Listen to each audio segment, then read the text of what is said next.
Hello, everyone. Thank you for tuning in. I am Lee. This is JLeesCorner. This is my review for the Housewives of Potomac, okay? This is season 5, episode 14 and whatnot. It's 3:14 in the morning, and I feel like this episode wasn't fully a filler. It was a little bit of filler, a little bit of not filler, but let's move on past that, okay? Please make sure that you do what? Subscribe to my channel to become a whole JayBird, I am tired, and all that goodness and stuff, and whatever, okay? Please do not forget to like the video, comment in the comment section, share it on your social media. You can also remember to relax, to relate, to release, to center yourself and anyone around you. Okay, always inhale and exhale to calm yourself down. I'm tired and trying to get through this review. You can also, I don't know what else. Y'all already know. Let's get into the video. Candice is at home with her college friend doing a single scales, la la la la la la la la la, and all that and whatnot.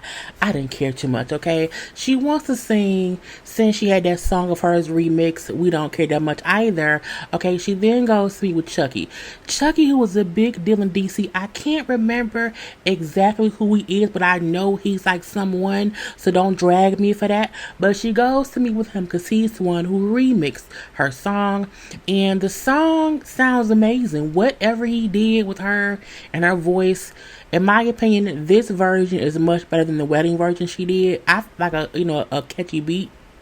So it reminds me of Doing the Butt, basically, with the beat of it all. But again, he wants to work with her since he remixed that song. He wants to sign her to his label. And she's also happy someone brings her a napkin to dap her damn eyelids and whatnot. I'm like, she must keep somebody on standby with a goddamn napkin. And he pulls out some ace of spades to have a little champagne drink and whatever, to them wanting to sign her to his label and everything. And he said, we got ace of spades. We're going to keep it hood or whatever. And he pulls out, plastic cups. And she just said, oh yeah, shout out to the hood. And they cheered it on up. I'm like, shout out to the hood, huh, Candice? Okay. For now. Okay, then we see messy Giselle and, following behind Giselle as Robin, meeting up at some tea house or whatever, waiting on Karen to get there so they can tell Karen what Wendy said and whatnot. And when Karen gets there, Karen, I already know to be cautious around a meeting with the Green Light Bandits, okay? Because they will try anything, and they will. They absolutely will. Now, Robin brings up how she wants the ladies to model them hats she's selling, which Giselle then calls her line, which is called Embellished. Giselle called it embezzlement. Okay, why? Because Robin no taxes. And even though she tried to jokingly say, well, I didn't, it was a mistake or whatever, and I know that Robin don't own that much, don't owe that much in taxes. You don't like maybe $4,000. I'm like, no, she does not. And production then say Giselle, she owes $90,000. She's like, oh, and then she laughs. I'm like, how do you not know how much in taxes your friend owe? It's all in the news and whatnot. We're going to leave that be. But again, Robin wants to have all the ladies come over to model her hats, okay? But she said, I'm not going to invite Monique. I'm like, okay, fine, we don't care no more. So Karen then brings up how, I had heard about your taxes. I got an old text about them taxes, but I did not want to know, no, I did not want to, get too involved or whatever, because I don't know if it's true. Is it true? Well, I can't fully talk about it. Was Karen then said, oh, wasn't that something? Okay, because when Karen and Ray had tax issues, they kept badgering her for information. And when she got telling them, I can't, get too much into it, they acted as if she was lying. So now it's like, Robin, you ain't shit because you knew beforehand about how things go or whatever. You was a badgering Karen. But, she do say, like, I was paying taxes. I just wasn't paying enough in tax. So in about 3 months, the lien should be lifted and whatnot. And so Kelly, okay, I just wanted to know whatever, because I want you to know I'm not out here rejoicing in you owing back taxes or whatnot. And then we get to the messiness of the meeting. Okay, Giselle then brings up, well, we came here to tell you what Wendy told us that you said. She's like, well, what did Wendy tell you? What we talking about? What happened? Well, she said that you said that you had to bail Ray out of trouble with your own money. Okay, that's what she said. And she's like, What? She said it was that time at the lake house when you was a bit drunk. Oh, okay. Yeah, I did say that I soldiered up for Ray. And that's why we are where we are currently or whatever. Oh, well, Wendy said that you also wanted your money back from Ray and that had you stressed out. What Giselle was trying to imply, that Wendy was trying to imply, was that Karen was hard over cash, okay, and was upset that her husband couldn't pay her back. Karen, like, no, that's a reach. I'm saying that's not true. Now they show the footage of Karen saying, I want my money back. But you can also see in how she said it that she was joking, okay? Meaning, I helped my husband out, ha ha ha ha, I want my money. She didn't mean it, in my opinion, in any real, I need my money from him because I'm broke and poor and destitute and he pissed me off. She didn't say it in that way. But again, this is what happens when someone who don't like you takes information back to somebody else who what?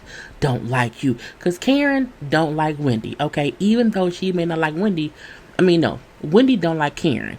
Even if the reason that Wendy don't like Karen is because why Karen does not like Wendy. Okay, I get that and whatnot. But Giselle don't like Karen, truth be told.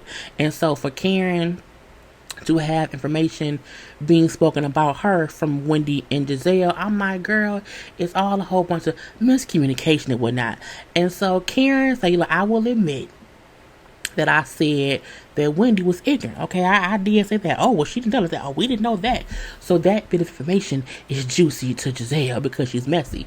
And then she brings up how, well, I called her that, you know what I'm saying? Because one, she keeps calling herself a doctor, but she's not a medical doctor. So when she came downstairs at that event, kind of interrupted me and Candice's conversation as if she had some authority over me because she's a doctor. You know what I'm saying? I don't like that. You can't come up here and tell me, what I'm going to think or when I can or can't bark back or whatever. You are not a doctor to me. I am not afraid of Wendy.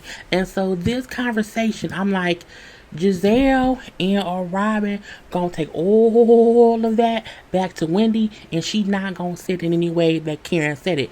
Karen's point was, Wendy can't come down in my conversation and try to be an authority figure over me as if she's a doctor of some sort telling me what to do. I'm not scared of her. That ain't what she do. She's not a doctor of me. Okay, boom, pow, pow. I'm like, I'm just gonna come back around. Anyway, we do see Wendy at her house. I don't care. My parents, want me to do what they want me to do. I'm not gonna raise my kids to feel that way. Okay. We don't care, okay? And Karen calling me ignorant, you know what I'm saying, makes me upset because I am proud of my education, you know what I'm saying. That don't sit well with me. I Googled the definition of ignorant because I'm like, I feel like she's ignorant to what the word even means and whatnot. And the true definition of the word ignorant from the dictionary, per theory, lacking knowledge or awareness in general, uneducated or unsophisticated, okay? It also says the informal part of it is discourteous or rude, and also easily angered and quick-tempered. Wendy is ignorant. She really feels as if the only education or awareness that someone can have is like book knowledge. You're ignorant in other ways. And the fact that you don't realize that means what? You're ignorant because you are unaware of it all. But I'm going to leave that being whatnot. She brings, I struggled to get my 4 degrees. I struggled, okay, because I was pregnant 2 times.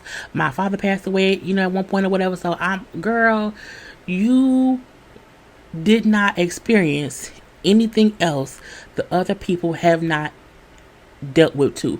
And Bonnie Blue, her YouTube, whatever, she's openly spoke about when she was in college, her father passed away while she was like taking tests or whatever. So I feel like other people have been in school and lost a parent, okay, or just fucking lost a parent, or were just pregnant having to work. Girl, my mom had 2 kids as a single parent and with a college got all her degrees. So you can't act as if you was out here and did something that no one else has ever done. Okay, I got my degree on Pluto. Okay, and I went and got my doctorate on Venus. Okay, I then flew up to heaven, met with Jesus, and did a dissertation. I'm like, that ain't what you did, girl. Bye. Anyway, Ashley go to see her therapist. You know what I'm saying? Look, she brings up how her and Michael have not been happy sexually. Ashley is suffering from a pure case of I had a baby and I'm different. Okay, whether it's postpartum, whether it's I just have not got my footing yet into realizing I'm a mom and I'm a wife and I'm a woman. She's disconnected to her inner being right now, and that's what it was. She said she feels as if her body is a utility for the baby. So when Michael wants to like touch her and do things, she don't feel sexy. She like it feels weird because her body should be for her baby, and she just can't disconnect from that thought just yet.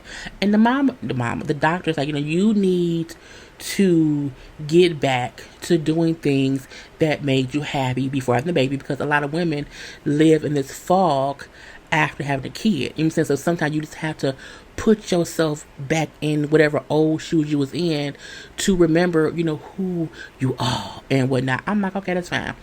We see Monique at home with the kids, with the bird, with the husband. Okay, she got a baby on the hip, talk to the bird, getting the food ready for the kids upstairs, Chris on the toilet pooping or whatever. You know what I'm saying? They got a lot going on with the family and whatnot. You know what I'm saying? You can tell it's stressful in the house. You can tell both her and Chris are stressed and whatnot. And she brings up how, it's stressful that a situation that was just an incident between two people had now became a legal situation because Candice then sued her. Now, Monique, you have to accept the consequences of your actions. Boom. Do I feel like Candice had to press charges? No. Do I feel like it could have been a conversation had in some way or the other? Yes. I'm not suing anyone who I got into an argument, a fight with, unless it's someone I did not know who literally came up to me, started some shit, and attacked me when I wasn't having any kind of rebuttal with them. If I'm arguing with you in public and we fight, we fight. Unless you stab me or shoot me, I'm not gonna sue. I ain't got time for that. I'm gonna probably beat you up. But again, I feel like there are situations where you don't have to sue. One of those is when it's a coworker who you are currently working with and y'all were fussing and got into a fight. That's the one time I feel like you didn't need to do that. If Candice was in the streets and anyone just people who don't like her walked up and was fussing with her and fought her, that's when you press charges. But I'm going to leave that because I'm so tired of the conversation or whatever. But anyway, Monique say how, if the judge had just believed Candice's story, and the judge had only heard Candice's version of what happened, she could have been arrested in front of her children. She could have had to go to prison or whatever and been away from her family. And she can't believe that could be a thing that happened. So I have to do what I have to do to defend myself and my family. And I'm like, anybody who think she should not defend herself is stupid. Period. Okay. We do see Ashley go to Giselle's house. I didn't care too much. Oh my God, you brought the baby. He's the youngest person who's ever been in my house. Because babies don't like going to ditches. Or babies don't go to construction sites. Babies don't go to, as someone said, $900 tear downs. Anyway, she just brings up how she wants to get back to being herself. You know what I'm saying? She wants to take a whole girl trip without the baby, and she wants to start getting back to, fun, acting, whatever. And Giselle then said, okay, so you invite everybody? She's like, well, yeah. She's like, oh, but you're not going to invite Monique, right? And, if you invite Monique, I won't come, Robin won't come, Wendy won't come, Candice won't come, and then it'll just be you, Wendy, and Monique. I wouldn't mind that. That's just me. And as he feels like, one, she's my friend, okay, we can get two different hotels. Like, it doesn't have to be, it's not going to be another fight. You know what I'm saying? That's what it is. And the fact that they, and by they I mean Giselle, are trying to alienate Monique so that no one else can film with her is stupid. Because Giselle, you could lead the show, Robin could lead the show, and Wendy could lead the show, and we would not care. People would care if Monique left. Monique is actually interesting. Her family is actually interesting. People like Chris. Giselle, all we have is you, and you can go. We don't ever see Jamal. And when we do see Jamal, he's born. Your kids barely like you to be, oh my God. Girl, you can go, Giselle. And the thing about that too is Monique don't need the money from the show, but Giselle does. And so does Candice, and so does Robin. So them trying to put someone else off the show who I don't believe the production team or the show would get rid of Monique or whatever. So I feel like it's a lost cause. They will probably just add someone else to the show next season who Monique will film with, and it'll then be Monique, Karen, Athy, and the new person, and then you and Robin and Wendy can be over there, wherever else. I don't really care. Anyway, we do see why Robin, having this whole, model for me because I can't afford models event, and she has all the ladies come up. I'm a firm believer in two things. Yes, you should always use, anyone who's willing to help you promote your business, but also you sometimes should pay for models. But it's just some random ass hats. I don't care.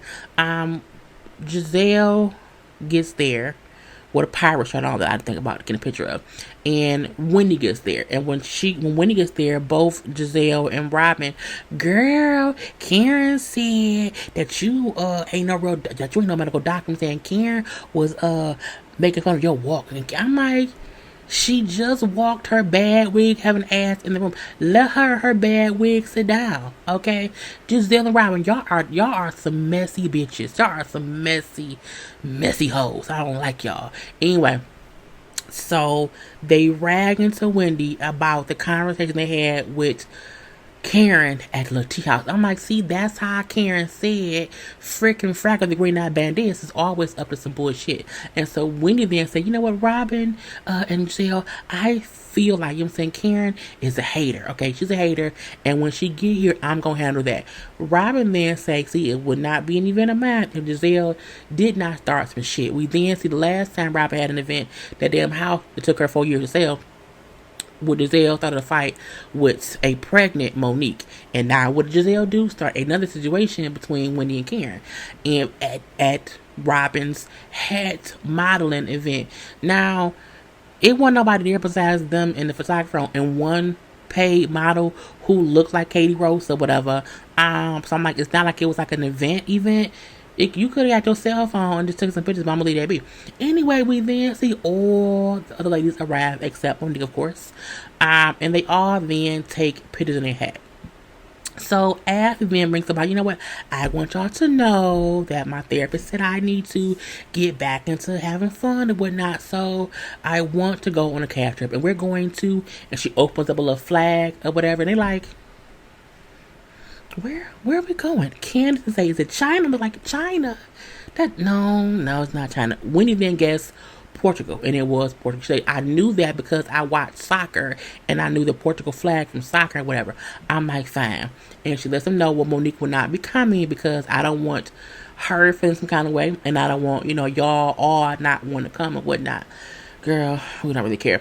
Wendy then said, I want to clear the air with Karen before we go on this whole trip. And then for the rest of the episode is Karen and Wendy. Okay, so Wendy say, I talked to Robin and Giselle, and they told me that you were talking about, they said how you said I'm not a medical doctor or whatever, and how you were imitating me when you don't even have 1 degree. And I'm looking like, here we go with this bullshit. And Karen said, I don't have a degree, but I have a marriage. My husband is a doctor of business or whatever, and I have my own whole business. But continue on, okay? Wendy then said, I am not the one to brag about my degrees. I'm looking like, bitch, what? We then see each time Wendy has bragged about her 4 degrees, okay? And then she goes on to say, I have 4 degrees, my husband has 4 degrees, and for a black woman to have 4 degrees should be, you should be celebrating me, blah, blah, blah, blah, blah, blah, blah, okay? And she's talking so much, and Karen is trying to, interject, and they have to, Wendy, let her, get a word in edgewise or whatever. Karen then, in my opinion, read Wendy for filth. She's like, you know what? Let's be clear, okay? Each time we have had an issue, it's because someone else has told you something I said. However, they add a little bit of funk to it, which causes, a whole out of context interpretation of what I said or whatever. And let's also be clear, I fully understand the power of education. I come from a very and extremely educated family, okay? And even though I do not have a degree myself, Wendy then says, not now, not now degree. And Karen said, you're right, I don't have not now one. And I don't need one because I still have had success. I have succeeded because God is good, okay? And there are tons of people in the world who do not have a degree. And my mama always told me, and I stand by this to this day, common sense is a saving grace that you cannot buy. And I have it. Meaning, I have common sense, Wendy, and you do not. You can't afford it. Okay, it's not that you can't even learn common sense, and Wendy doesn't have it. Wendy consistently has gotten upset with Karen over something that Giselle has said, and Giselle always add a lie to it. Okay, we see the footage of Giselle adding bullshit onto what Karen said or whatever, and Karen in her confession said, I feel like, Giselle. Where's Giselle? I had a picture of Giselle, and it's boom, okay? Giselle sitting there knowing she started this shit, okay? She know that she's the one starting bullshit between the ladies. So Karen said, Giselle, who was always twisting my words, is a very much so an indication that something is not right with her and Jamal, because her twisting my words lets me know her shit ain't right, okay? Something in her ain't tight. And I forgive Wendy, and I look straight at Giselle because I feel like, what the fuck is going on in your life, Giselle? And I was like, please let me know, because again, Giselle keeps doing it, and it seemed like Karen is the only one that realizes that the bullshit that keeps being up is because of Giselle. I'm gonna leave that being whatnot. And then she also brings up in the scene, and I want to make it clear that I was not questioning your degrees, because that's what Wendy keeps saying. You keep questioning my that ain't what I do. But my thing is, me saying you are not a doctor, you're not my doctor, is not me questioning what your degrees are. Because I have a PhD. She's like, okay. And anyway, so, Karen also shows how she was imitating Wendy. And bitch, when I tell you, Karen said, you can't, girl, I forgot to put it right here. Karen said, when you came and slithered down them stairs into me and Candice's conversation, I didn't slither, I sauntered. She's like, no, you slithered, okay? You slithered downstairs, and she kept imitating her. I died, bitch. And then when Ashley and Giselle and Robin then also did the whole Slytherin walk, it was hilarious, okay? It was, and my thing is, it's the things where you assume someone was more malicious in what they said than what they were based on who said it. And Karen, I did exactly what, that's how you walk down the stairs or whatever. And we lead and be, and then we see the last part of it. It's like 2 days later, and we see Candice at home, and she upset. Now, we know, scared, traumatized. I need post-it notes to calm me down. I keep having panic attacks as Candice is at home having her reckless ass mouth run wild again, okay? In the privacy of her own home, but still reckless nonetheless. And she's upset because at this point in time, Monique has not countersued her for the assault charge or whatever. And again, as I said earlier, anyone who is in a fight who does not countersue said fight is a fool. No one is going to allow someone to just sue them. You always countersue. That's like 101. That's basic lawsuit shit and whatnot. But I think Candice is too dumb to know that. So Candice, who was, I'm so, scared for my life. I need sticky notes and I need stop signs at my front door because I may not go outside. Self says, and I quote about Monique, she's, she said, fuck that rusty ass bitch, okay? She has no common sense, no scruples. You have nothing. Listening to your weak ass lawyers and your stupid ass, hood rat ass friends tell you what the fuck to do. You look stupid. You have a lot of nerve. Who does it? And she's just upset. And no one is saying that she does not have the right to be upset. But the way that she talks and says this whole hood rat shit, bitch, you are a hood rat. In case you don't know. Hood rat does not mean you have to be in the hood of it all. The way Candice talks and as reckless as her mouth is, Candice is a hood rat who just never went to the hood, but she's a rat nonetheless, okay? And the fact of the matter is, if anyone had bopped Candice sooner, she wouldn't be so reckless with how she feels as if people can't countersue her or try to defend themselves, okay, in this countersuit thing or whatnot. And Chris, who was in the recliner chair, like, calm down, like, we knew this was gonna happen, so why are you so angry? And the fact that Chris realized, bitch, you overreacted. I give their marriage 5 years. Anyway, I don't know, I don't understand how someone could do this. I just don't get it. I have never encountered a person who was this evil and arrogant, like a sociopath, to countersue me for what you did. Chris said, all you need to do is know what you did. Understand yourself and know how this happened and let the rest play itself out. Which is true. But the way you acting is making people like myself have less and less compassion for you. And that's it. I don't care. And we then see Monique say, there were two people who are the reason this fight happens, okay? And if you're going to sue me, I will come after you too to protect myself. What Monique did is common sense shit. And the fact of the matter is, the case was dismissed on both sides. If Candice had a real case, the judge would have dropped Monique's claims and would have moved forward with Candice's claims. But the truth is, two people were at fault for the fight. And I'm done.